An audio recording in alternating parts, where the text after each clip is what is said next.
Olá, boa noite a todos. Agora 6h59 da noite, quarta-feira, dia 25 de novembro de 2020.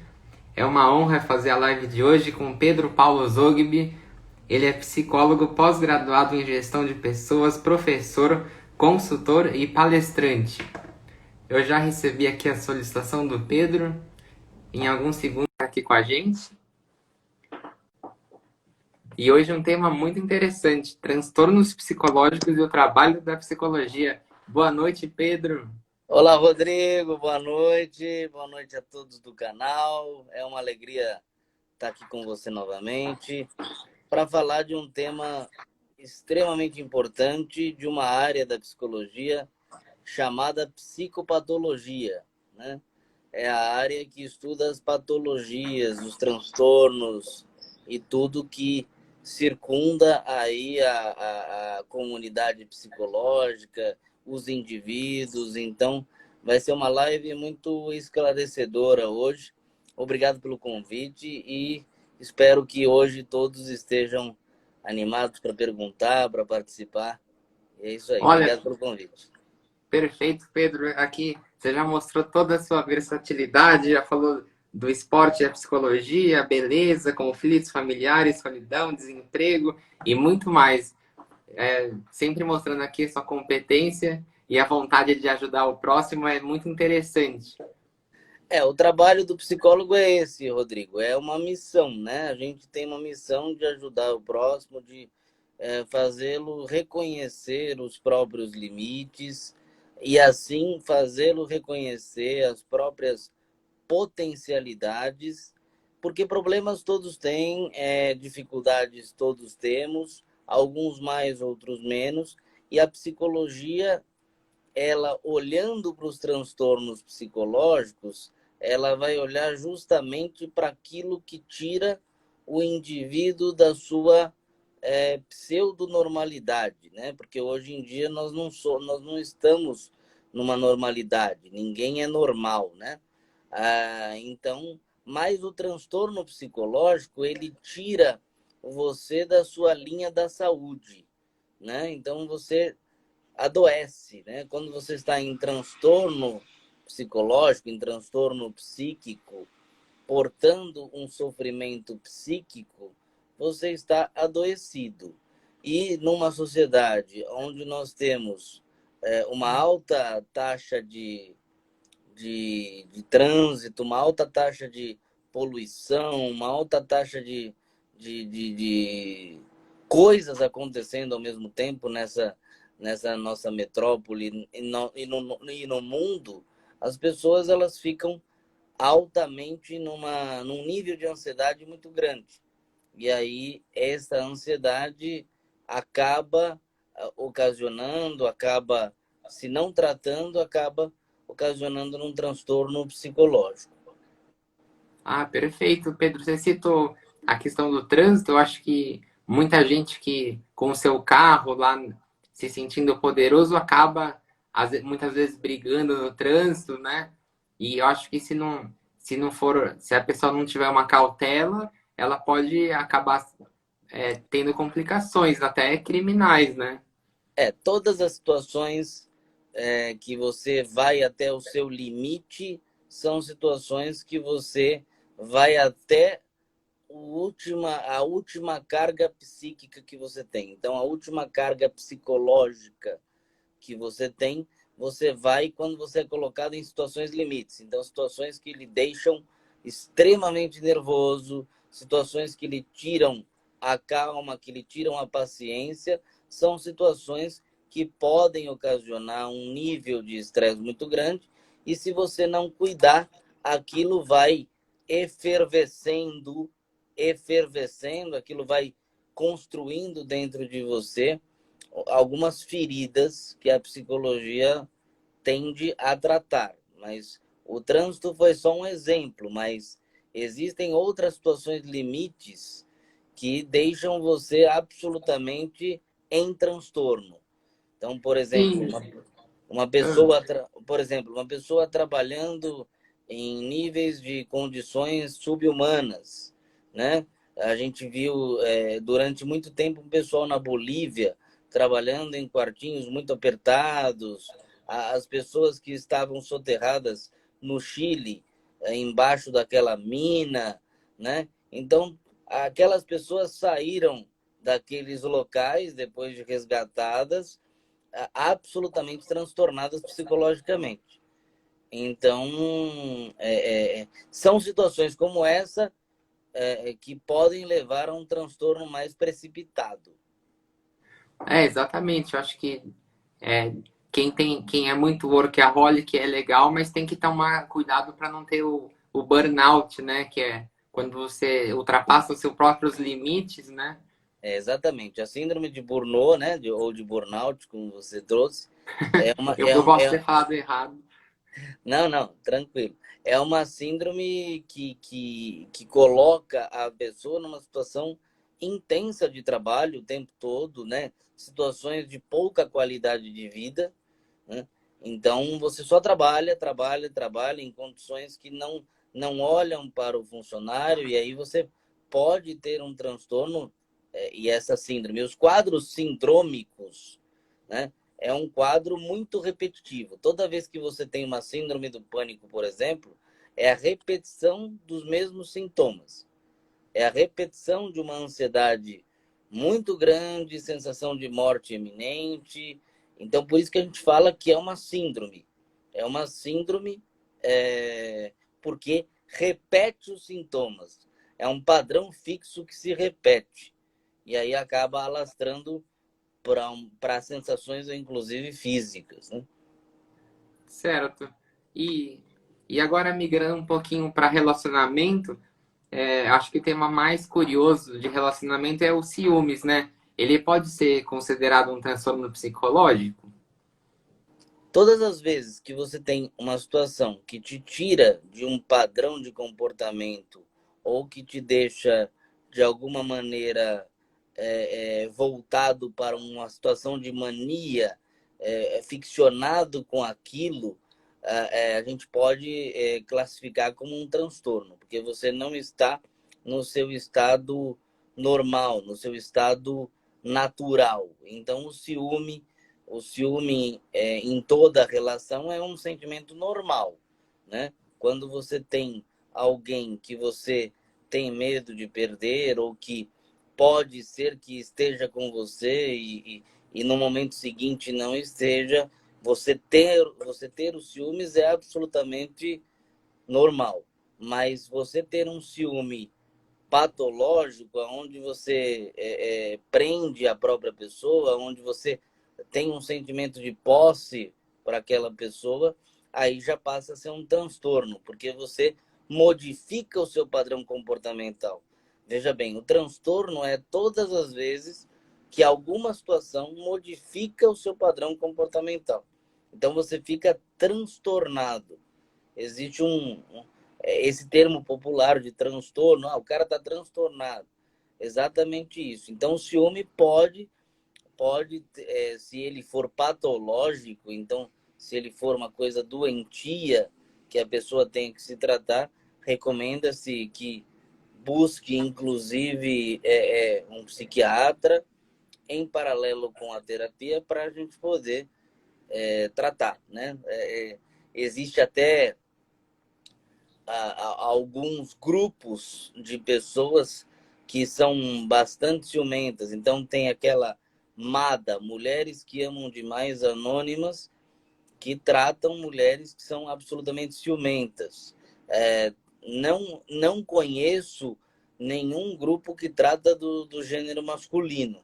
Então não quero ser machista e dizer o seguinte: toda mulher é ciumenta. Não é isso que eu estou falando. É que eu só conheço este grupo voltado para mulheres. Mas o ciúme tá em tudo que é teu e que você pode perder. Então você tem uma coisa que você estima muito, você tem um ciúme de uma amizade, de alguma outra coisa que você tem medo de perder, você acaba tendo um ciúme. Se ele for patológico, pode ser considerado um transtorno psicológico. Ah, perfeito. Você deixou bem claro que até certo ponto ele é saudável, todo mundo tem, mas tem que tomar cuidado para não ir para o ciúmes patológico, né? Todo, Acho que. todo, todo comportamento é pertencente ao ser humano. Então, ansiedade, medo, ciúme, todas esses comportamentos fazem parte da nossa existência. Mas se ele passa do limite e te causa sensações físicas, te causa aceleração no coração, uma angústia que você não sabe de onde vem aquilo, então você está em início de transtorno e a gente precisa tratar. Ah, perfeito, Pedro. Eu ia perguntar aqui depois da síndrome do pânico, mas eu vou perguntar aqui a pergunta na caixinha de perguntas, quem quiser fazer. Daí da Núzia. Como se cura a síndrome do pânico? Eu tenho medo de tudo, até da minha casa. Eu acho que a síndrome do pânico cresceu muito agora na pandemia, né, Pedro? Exatamente, nós já viemos falando sobre isso em outras lives. A síndrome do pânico, ela exacerbou, ela aumentou o seu nível na pandemia, obviamente, porque as pessoas estão em casa, né? As pessoas estão num distanciamento social aí forçado e elas estão sem controle do que vai acontecer. Então, isso causa uma ansiedade generalizada e o próximo passo a se desenvolver é a síndrome do pânico. Respondendo à pergunta da colega, o que acontece é o seguinte, a síndrome do pânico é um quadro sindrômico, como eu falei, então ela se repete constantemente os mesmos sintomas cada vez que eu me pego em alguma situação que eu não consigo resolver. E a minha resposta é ter essa síndrome, ter esses sintomas de calafrios, coração acelerado, medo de sair de casa porque vai acontecer alguma coisa comigo e tal. Então, este é o quadro. Na verdade, você tem este medo porque é a forma como você tem respondido às situações. Então, o que eu posso dizer para você? Tem tratamento. Ó, Tratamento. aqui a Aida complementou na outra pergunta, e também daqui a pouco eu vou pegar a pergunta da Paula na caixinha aqui também. A Aida complementou o que aconteceu com a pandemia, que nunca tinha sentido antes. Então, exatamente. A pandemia ela trouxe um excesso de confinamento, né, necessário ali, mas isso exacerbou, né, aumentou o nível de angústia das pessoas, porque você tem um vírus lá fora que você não sabe controlar, né? Então, este fato, essa incerteza, traz para o ser humano como se ele estivesse sozinho no mar e sem boia, né? Como se ele estivesse se afogando ali. Essa é uma sensação de angústia permanente e evolui para a síndrome do pânico. Como eu ia dizendo, a síndrome do pânico é um quadro sindrômico, então ela vai se repetindo os sintomas, aceleração no coração, sudorese, sensação de morte iminente, o medo absolutamente de tudo, né? Isso é absolutamente normal do quadro. O que acontece é que não tem uma cura onde você tome um remédio e acabe se curando. Existe um tratamento combinado com visitas ao psiquiatra. Então, visitas ao psiquiatra para que ele te dê um remédio, um ansiolítico, um tanto quanto para o seu caso. Então, né, a gente aqui não consegue receitar remédio, né? O psicólogo não lhe concerne essa possibilidade. Então, o psiquiatra ele vai lá e ele vai avaliar o seu caso. E aí, o psicólogo, em paralelo com o psiquiatra, vai conversando com você e vai descolando todo esse medo e buscando o sentido do medo para você. Então, respondendo a sua questão mais frontalmente, eu não vejo uma cura para a síndrome do pânico. Eu vejo um tratamento para a síndrome do pânico e esse tratamento é um melhor entendimento da sua existência e uma melhor nomeação uma melhor nomeação dos sintomas, né? Dos sintomas. Então, o que eu estou sentindo? Ah, sudorese. Mas por quê? O que eu estou sentindo? Ah, eu sinto que eu vou desfalecer, né? Então, tudo isso é de caráter psicológico. É interessante fazer um trabalho com psicólogo e com psiquiatra em paralelo. Ó, perfeito. Eu ia pegar aqui a pergunta da Paula aqui na caixinha. Eu já vou pegar. É que aqui, ó, a Bisa, ó, o Instagram Bisabel, ela descreveu exatamente o que acontece na síndrome do pânico. É, tenho esses sintomas, coração acelerado, tremores, náuseas, medo, frio na barriga e também como se fosse acontecer algo de ruim. Sim, sim. São sintomas do quadro, né? Não estou querendo minimizar e falar que é normal, porque não é absolutamente angustiante, né? Prostra a pessoa fica prostrada, mas a única orientação que eu tenho que dar a vocês é que é importante nesse momento procurar ajuda, né? Eu acho que o organismo ele é bem esperto, ele dá o sinal para que você possa procurar ajuda. Então, um Olha, psiquiatra, interessante. um psiquiatra combinado com o psicólogo, eu acho que vai poder te ajudar. Não é uma fórmula mágica, então a gente precisa ter paciência com o nosso organismo, ter paciência com a nossa mente, porque a síndrome do pânico é um transtorno psicológico. Recortando aqui para o nosso tema, a síndrome do pânico, assim como a depressão, assim como a ansiedade, é um transtorno psicológico. Por quê? Porque ela te tira do conceito de saúde. Você fica adoecido com aquilo, mas tem tratamento. Então a gente vai buscar algum remédio para produzir no cérebro aquilo que não é mais produzido. Então aquilo é o hormônio do prazer e tal, é a vontade de fazer as coisas e, em paralelo, a ajuda emocional.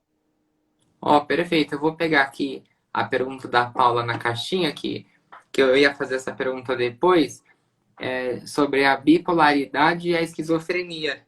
Eu ia perguntar se é um transtorno psicológico, a É, esquizofrenia. as pessoas estão buscando, Rodrigo, aqui na sua live, respeito muito e gosto muito, as pessoas estão olhando para a questão da cura, né? A questão da cura é uma coisa que a gente pode falar em outra live, acho que é importante falar o que é a cura para um sintoma. A psicologia não entende como cura, a psicologia entende como trabalhando aquilo, a gente vai entendendo melhor e a gente vai buscando acertar a vida do sujeito, buscando, Perfeito. buscando ressignificar a vida dele para que ele ache novos sentidos para o existir. Então, essa é bem a linha que eu trabalho. Essa frase que eu falei é bem a linha que eu trabalho. Buscar novos sentidos para o seu existir.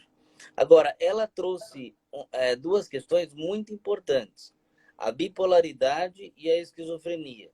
A bipolaridade é um quadro, é um transtorno psicológico, onde você tem variações de humor muito sérias. Então, você consegue estar num estado de euforia e depois, poucas horas depois ou poucos minutos depois, num estado absolutamente de inércia, de catatonia ou de profunda tristeza. Então, esse é o transtorno da bipolaridade.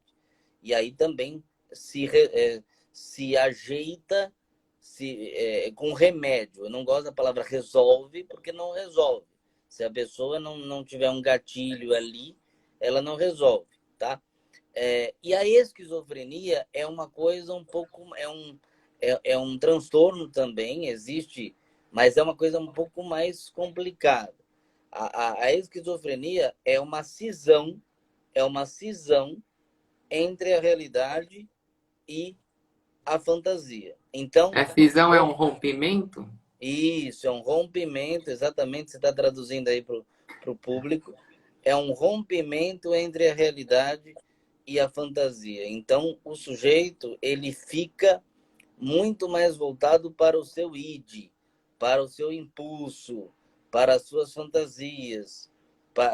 Aí tem as questões de esquizofrenia delirante, tem questões voltadas para isso. Então, a esquizofrenia, ela é uma psicopatologia, tá? Ela é uma psicopatologia. As pessoas sofrem de um sofrimento psíquico porque alguma coisa no passado dessa pessoa serviu como gatilho para que ela rompesse com a realidade, ou alguma desilusão, ou alguma coisa muito séria que aconteceu, ela rompe com a realidade e aí passa a ter sintomas de esquizofrenia. Pode ter também esquizofrenias um pouco mais cedo, né? Esquizofrenia juvenis, mas isso é uma coisa amplamente estudada pela psicologia, pela psicopatologia e pela psiquiatria. Então, a bipolaridade e a esquizofrenia, elas não têm a ver uma com a outra. Tem. A bipolar, a, O Gabriel falou um louco aqui, o Bié. Aí eu não aguentei. a bipolaridade não tem a ver com a esquizofrenia, né? Ela é um quadro de rompimento com a realidade. O Bié me desconcentrou aqui. Sabe o que eu ia perguntar para você, Pedro? É, existe algum transtorno de qualquer espécie que possa ter relação com o abandono na infância? Que muita gente leva isso para os consultórios, né? Tá, deixa eu só completar uma coisinha para Paula, porque eu não sei se ficou muito claro. A bipolaridade e a esquizofrenia, elas não têm relação entre si. O que acontece é que a esquizofrenia, ela é um rompimento com a realidade, e aí você trabalha com esse indivíduo esquizofrênico, por exemplo, você trabalha com remédios estabilizadores de humor, né? E você trabalha com oficinas terapêuticas, você trabalha com uma série de fatores. Então, a bipolaridade é simplesmente, né? Simplesmente não, mas ela é uma oscilação bastante agravada de humor, tá? E aí a esquizofrenia é uma outra situação que a gente já explicou. Ambas não têm cura, não é isso, não tem cura. Tem trabalho a respeito. Então, por exemplo, o que ajuda muito um esquizofrênico? Ajuda muito você fazer trabalhos terapêuticos com ele, em termos de música, em termos de artes. Então, a Anísio da Silveira, por exemplo, que é uma teórica, ela fez um trabalho com pessoas portadoras de esquizofrenia muito bom, né? Através da arte, através da pintura, tudo que leva a pessoa a trabalhar o seu lado criativo, né? Porque o esquizofrênico é muito criativo e pouco o lado racional ajuda o esquizofrênico. Sobre a sua pergunta, se existe algum tipo de transtorno que é relacionado com a infância. Antes da gente responder essa pergunta, a gente já faz essa pergunta. Eu vou aproveitar aqui a pergunta da Edna Rocha dos Santos. Uma pergunta interessante que muita gente faz. O que leva uma pessoa de 70 anos ao suicídio se a pessoa tinha tudo na vida? Muita gente questiona, fulano tinha tudo, tinha dinheiro, tinha sucesso e cometeu um suicídio, né? E a gente acabou de passar pelo mês de setembro de prevenção ao suicídio e muita gente não é compreendida, é julgado assim, nossa, a pessoa tinha tudo, né? Como que, como que você pode explicar essa questão? Então, o suicídio ele sempre vai acontecer, ou na maioria das vezes vai acontecer, quando acontece um gatilho, né? Então, o que é um gatilho? Aconteceu alguma coisa na vida da pessoa que tira o sentido da vida dela para ela. Então, se não tem mais sentido, ela se vê numa questão de cometer o suicídio. Então, essa coisa de a pessoa tinha 70 anos e tinha tudo. Eu não sei se essa pessoa tinha tudo para ela. Eu não sei se tudo que ela tinha fazia sentido para ela. As coisas precisam fazer sentido para a gente, né? Então, tudo aquilo que eu construo precisa fazer sentido psicológico para mim. Eu preciso continuar acreditando naquilo. A partir do momento que eu não acredito naquilo e que as coisas acabam não fazendo mais sentido para mim, algumas pessoas acabam optando pelo suicídio. Mas eu nunca posso dizer que um paciente ou que alguém acometeu um suicídio do nada. Poxa, foi do nada. Não, não foi do nada. Existiu um gatilho, algo que precipitou esse acontecimento. Então, algo que eu já respondi em outras lives. Mas ele tinha tudo. Eu não sei se ele tinha tudo. O tudo que ele tinha é na perspectiva da gente. Então, o cara tem dinheiro, o cara tem toda e qualquer ajuda, o cara é um cara de sucesso. Só que às vezes o sucesso, por exemplo, às vezes o sucesso, por exemplo, é uma coisa muito pesada para a pessoa. E aí ela não aguenta o peso, entendeu? Então aí acaba respondendo a esse peso de determinadas formas. Então tem pessoas que cometem automutilação, né? Tem pessoas muito famosas que cometeram automutilação, se cortam, outras pessoas se suicidam, e isso está na bacia, entre aspas, do transtorno psicológico. Tá? Existe um transtorno. E aí recomenda-se que a família dessa pessoa que está falando o tempo todo que vai se suicidar e tal, precisa procurar ajuda. Porque um outro mito, Rodrigo, desculpa me estender, mas um outro mito que acontece é o seguinte: a pessoa está falando, ela não vai se matar. Não, não. Ela pode cometer o suicídio se ela tiver alguma coisa muito entristecida dentro dela, ela pode cometer o suicídio mesmo avisando. Tem gente que manda carta, né? Nós tivemos aí um ator famoso, o Flávio Miliati, que escreveu uma carta, né? E aí acabou. Então, o aviso não faltou. Tem que estar atentos para poder trabalhar isso antes que as coisas aconteçam. Ah, perfeito, ó. Aqui, ó, as palminhas da Lecas, da Geralda. Eu agradeço todo mundo aqui que está assistindo. E aí, voltando àquela pergunta, né? Se existe algum transtorno que possa ter relação com abandono na infância. Isso, nós estamos indo abrindo aí, a gente acaba não respondendo todas as perguntas, mas existe. Então, assim, toda vez que você tem uma infância desestruturada, que você tem uma infância pouco amorosa, que você tem uma infância que te causou algum sofrimento, esse sofrimento ele vai se alongar para a vida adulta. E você vai, por exemplo, ter transtornos psicológicos se não houver um trabalho adequado.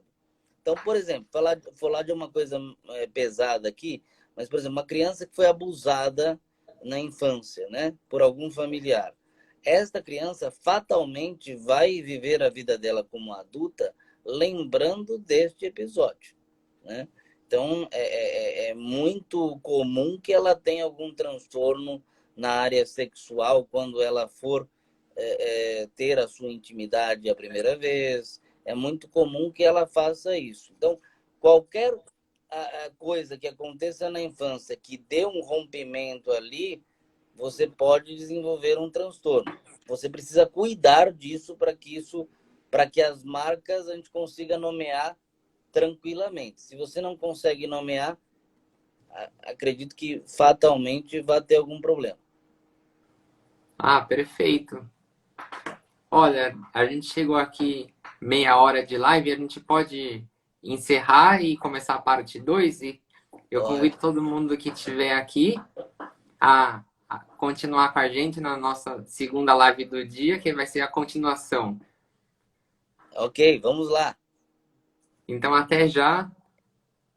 Até já, Rodrigo. Antes de encerrar essa primeira parte, que eu já queria agradecer, é sempre uma honra e uma grande aula que você dá aqui pra gente. Muito obrigado. A honra é minha de poder estar trabalhando aqui com todos os espectadores aí do canal, amigos queridos, o Ricardo Eloy entrou aí, um professor que trabalhou comigo, gosto muito dele, saudades também, e todo o pessoal que sempre nos prestigia aqui. Muito obrigado e vamos continuar para a parte número 2.